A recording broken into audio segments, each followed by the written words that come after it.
The Krathiks had ruled the Orion Arm for millennia.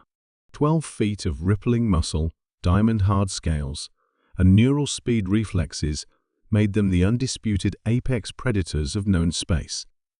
Their hunting grounds spanned 17 systems, and no species had ever successfully resisted their culling rituals.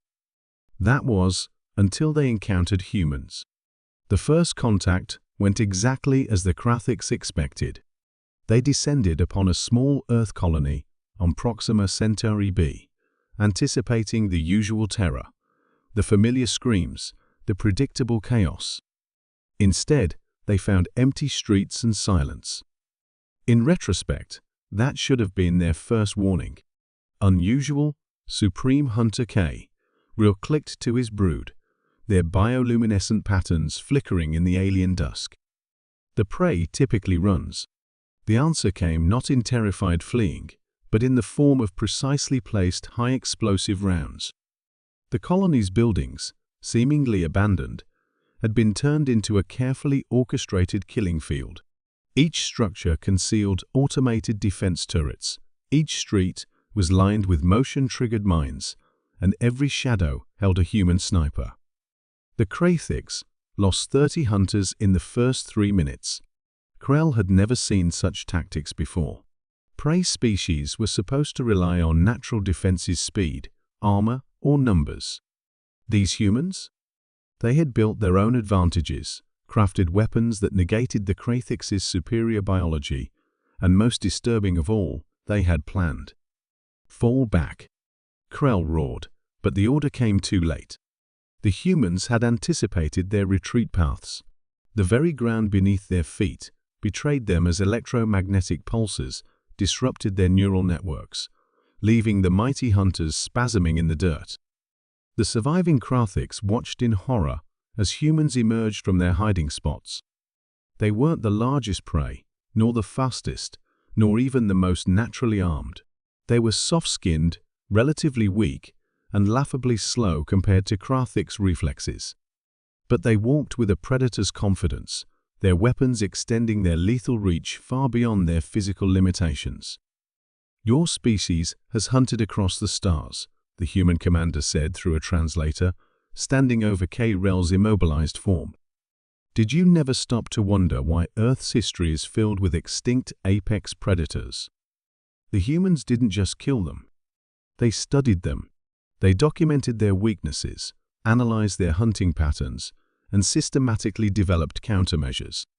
When the main Krathiks fleet arrived 6 months later, humanity was ready. The space battles defied all known combat doctrine. The humans didn't attempt to match Krathik ships for speed or power. Instead, they turned space itself into a weapon. Gravity wells appeared where there should be none, automated drone swarms overwhelmed targeting systems, and quantum-entangled missiles ignored all known defensive measures. System by system, the hunters became the hunted. The Krathiks discovered too late that humanity's greatest weapon wasn't their technology, it was their minds. Millions of years of evolution had shaped humans not just as predators, but as problem solvers.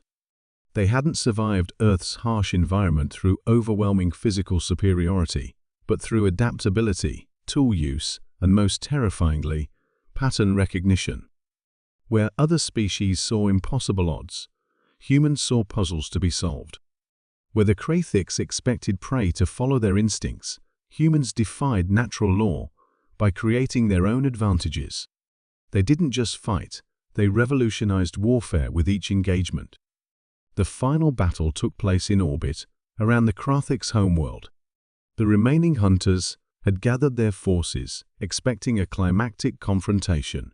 Instead, they watched helplessly as human ships released clouds of engineered bacteria into their atmosphere, microscopic organisms specifically designed to break down the unique protein structures of Krathiks' biology. In the end, it wasn't tooth or claw that marked humanity as the superior predator.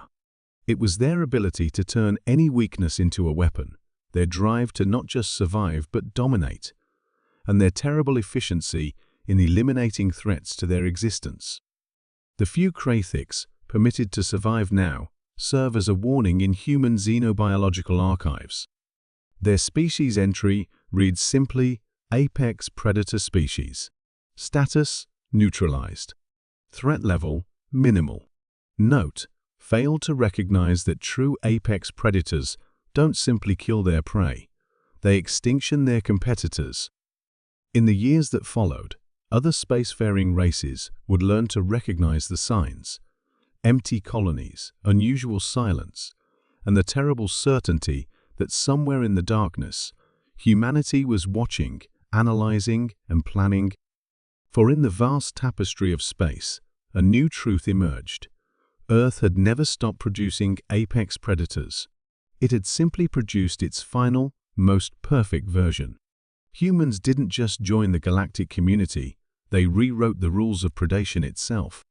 They proved that the most dangerous hunter isn't the strongest or the fastest, but the one who can think, adapt, and overcome. The one who can turn their very weaknesses into strengths. The stars still echo with the lesson of the Krathiks in the cosmic food chain. Humans don't just occupy a niche, they engineer it.